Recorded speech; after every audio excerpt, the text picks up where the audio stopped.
सबसे पहले अगर आपने मुर्गी जो रखनी है अंडे के पर्पज़ के लिए, पहले दिन ही जो है हैचरी में मैरिक्स का इंजेक्शन लगाकर, इसके अलावा जेंटा वगैरह जो मल्टीविटामिन होते हैं उसका इंजेक्शन लगाकर हम चूजे को छोड़ते हैं।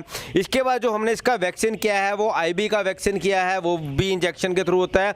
इसके अलावा हमने जो तीसरा वैक्सीन किया IBD किल्ड का किया है वो भी इंजेक्शन के थ्रू होता है। किसान भाइयों, जय हिंद किसान भाइयों, कैसे हैं आप सब। एक बार फिर से स्वागत करता हूं आपके खुद के चैनल किसान जंक्शन पर। जैसा आप देख रहे हैं आज फिर से आपको मैं लेकर आया हूं अपने फार्म में डबल FG चिक्स, जो हमने आज से लगभग 15 से 16 दिन पहले डाले थे। आज आप देख रहे हैं इनकी ग्रोथ क्या है और आपके सामने है चूजा जो है आप देख रहे हैं, इनके कलर्स काफ़ी अच्छे चल रहे हैं। इसके अलावा पेरेंट स्टॉक है ये हमारा, आज इसके बारे में बात करेंगे।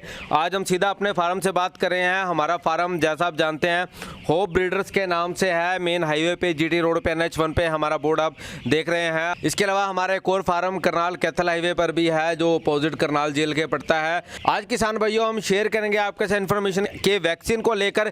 काफ़ी किसान भाई सवाल करते हैं कि वैक्सीन क्या क्या की, फीड क्या क्या खिलाई। इसके अलावा अगर मैं बात करता हूँ चूजे का वजन, किसान भाइयों जैसा आप देख रहे हैं अराउंडली 300-350 ग्राम की एवरेज का जो ये चिक है, अगर बात करते हैं, क्योंकि हमने इसे कंट्रोल फीड पे रखा हुआ है। अभी हम इसे जो है चिक स्टार्टर के नाम से एक फीड आती है, उसे वही खिला रहे हैं।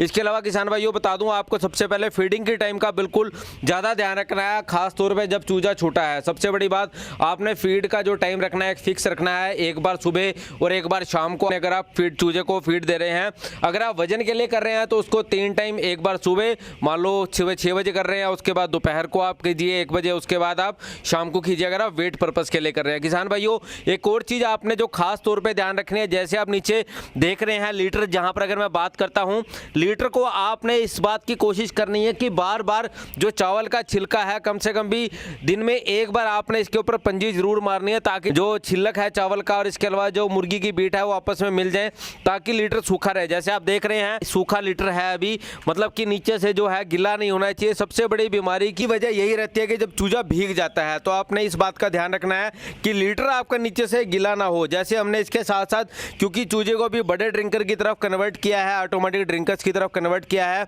एक टाइम के बाद, अभी हम इसके अंदर जो छोटे ड्रिंकर हैं इसे कम लगा रहे हैं, और अभी ऑटोमेटिक ड्रिंकर से चूजा आसानी से अपनी हाइट के हिसाब से पानी पी सकता है, इसलिए हमने इसे ऑटोमेटिक ड्रिंकर पर स्टार्ट कर दिया। अब बात करते हैं वैक्सीन की। किसान भाइयों मैं बताऊं, सबसे पहले अगर आपने मुर्गी जो रखनी है अंडे के पर्पज़ के लिए, पहले दिन ही जो है हैचरी में मैरिक्स का इंजेक्शन लगाकर, इसके अलावा जेंटा वगैरह जो मल्टीविटामिन होते हैं उसका इंजेक्शन लगाकर हम चूजे को छोड़ते हैं। इसके बाद जो हमने इसका वैक्सीन किया है वो IB का वैक्सीन किया है, वो भी इंजेक्शन के थ्रू होता है। इसके अलावा हमने जो तीसरा वैक्सीन किया IBD किल्ड का किया है वो भी इंजेक्शन के थ्रू होता है। किसान भाइयों ये हमने जो वैक्सीन की थी 7 to 8 डेज की है, 7 से 8 दिन के अंदर की है। इसके अलावा हमने 7वें दिन लसोटा दिया है। लसोटा जब भी आप अपने चिक को दें, इस बात का ध्यान रखें कि लसोटा की या तो प्रॉपर आपका चूजा प्यासा हो या फिर फीड देने के बाद करें, ताकि चूजे को प्यास लगे और वो पानी पिए। आप देख रहे हैं एक जैसी ग्रोथ चूजे के अंदर आ रही है। इस चीज़ का भी खास तौर पर ध्यान रखें कि ड्रिंकर और फीडर जो है प्रॉपर जो होने चाहिए, बिल्कुल पर्याप्त अवस्था में होनी चाहिए। जैसे हमारा दूसरी साइड पे फार्म खाली पड़ा है, अभी हम इसको खोलकर दूसरी साइड में इसकी जगह बढ़ा रहे हैं। कुछ हमने इसका जो एरिया है बढ़ाया है, इस आप जाली से दूसरी तरफ देख सकते हैं, दूसरी तरफ हमने एरिया बढ़ाया है। ड्रिंकर फीडर का इस बात पे खास तौर पे ध्यान रखना है, साफ सुथरे होने चाहिए और पर्याप्त होने चाहिए, ताकि सभी चूजों को प्रॉपर मात्रा में फीड और डाइट मिल सके। इसके अलावा हमने 7वें दिन लसोटा किया और 14वें दिन गंबारो किया। और मैं किसान भाइयों बताना चाहूँगा, आज हम इसकी जो है डीबिकिंग करवा रहे हैं। अगर मैं बात करता हूं, जो चूजे की चोंच है वो थोड़ा थोड़ा हम तलवा रहे हैं। मैं बताना चाहूँगा आपको, ये डीबिकिंग का प्रोसेस 10 से 15 दिन के अंदर कर देना चाहिए। हालांकि हमें 15वां दिन है आज, वैसे आप इसे 42वें दिन तक कर सकते हैं, लेकिन अगर आपने टचिंग करवानी है 10 से 15 दिन के अंदर जो है इसकी डीबिकिंग कर देनी चाहिए। इसके अलावा एक और चीज़ मैं आपको बताना चाहूँगा किसान भाइयों, आपने इस बात का खास तौर पर ध्यान रखना है, जैसे आप चूजा डालते हैं, चूजा डालने के बाद सबसे बड़ी गलती जो किसान करते हैं, चाहे वो डबल FG का, RIR का या किसी भी ब्रीड का डालते हैं, कड़कनाथ का डालते हैं, वो सबसे बड़ी गलती यही करते हैं कि फीड को जो है प्रॉपर टाइमिंग नहीं रखते हैं। और फीड का जो टाइमिंग है, अगर बात करते हैं, जैसे अभी हम इसे चिक्स क्रम्स खिला रहे हैं, जो चिक स्टार्टर फीड होता है, प्री स्टार्टर फीड होता है, वो खिला रहे हैं। इसके अलावा आप इसे चिक्स क्रम्स दे सकते हैं अगर आप अंडे के लिए रख रहे हैं। आपने इस चीज़ का खास तौर पर ध्यान रखना, 15 दिन कम से कम भी आपने प्री स्टार्टर फीड देना है।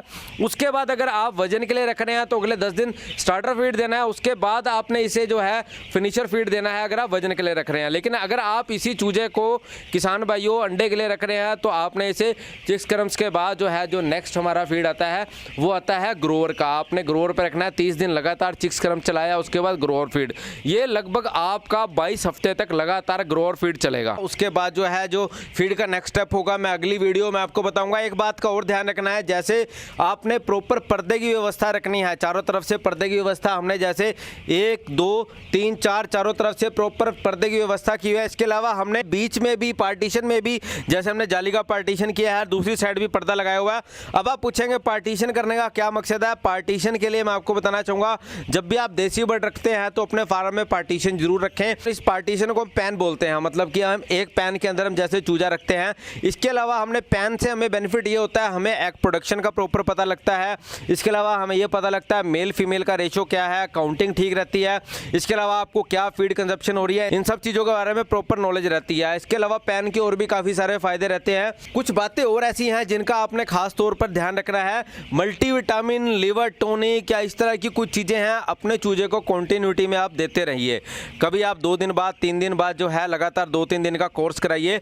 आप लगातार उसे मल्टीविटामिन या एंटीबायोटिक वगैरह कुछ ना कुछ दें। इससे क्या होगा, जैसे खासतौर पे बारिश के मौसम में, जैसे देसी चूजे में सबसे बड़ी समस्या क्या आती है कि बारिश के मौसम में ही ज़्यादा, खासतौर पे ये स्टेज पे, क्योंकि ये स्टेज काफ़ी खतरनाक होती है, मैं आपको बताना चाहूँगा। इस स्टेज पर अगर चूजे को मैं बात करता हूँ, इसी टाइम पर कॉक्सी वगैरह इस तरह की शिकायत आने की दिक्कत रहती है। तो आप इस बात का खास तौर पर ध्यान रखें, लीटर सूखा रखें। इसके अलावा अगर आप पूरे भारतवर्ष से कहीं से भी हमारी फ्रेंचाइजी लेना चाहते हैं, पूरे भारत में आप हमारी फ्रेंचाइजी ले सकते हैं, हमारे साथ जुड़ सकते हैं, हमारे साथ मिलजुल कर काम कर सकते हैं। हमारी फ्रेंचाइजी के माध्यम से आप अपने आसपास के किसानों के साथ जुड़ सकते हैं।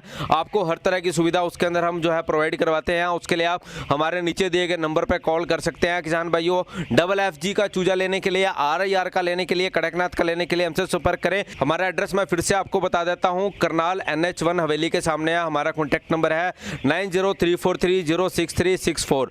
दूसरा नंबर है 7404623000, 7404 23046 90 343 063 64। ये हमारा कॉन्टैक्ट नंबर है, आप हमसे संपर्क कर सकते हैं। पूरे भारत में हमारी फ्रेंचाइजी लेने के लिए भी हमसे संपर्क कर सकते हैं। किसी भी तरह की क्वेरी होती है आप हमसे प्लीज़, एक रिक्वेस्ट है, टाइमली कॉल कीजिए। कई बार अर्ली मॉर्निंग बहुत ज़्यादा सुबह फ़ोन करते हैं या बहुत ज़्यादा लेट नाइट फ़ोन करते हैं, उससे काफ़ी दिक्कत रहती है किसान भाइयों। सिर्फ छोटी सी रिक्वेस्ट है। इसके अलावा अगर वीडियो अच्छा लगता है तो लाइक का बटन जरूर दबाना, वीडियो को शेयर जरूर करना। पूरा वीडियो देखने के लिए बहुत बहुत धन्यवाद। जय हिंद, जय भारत।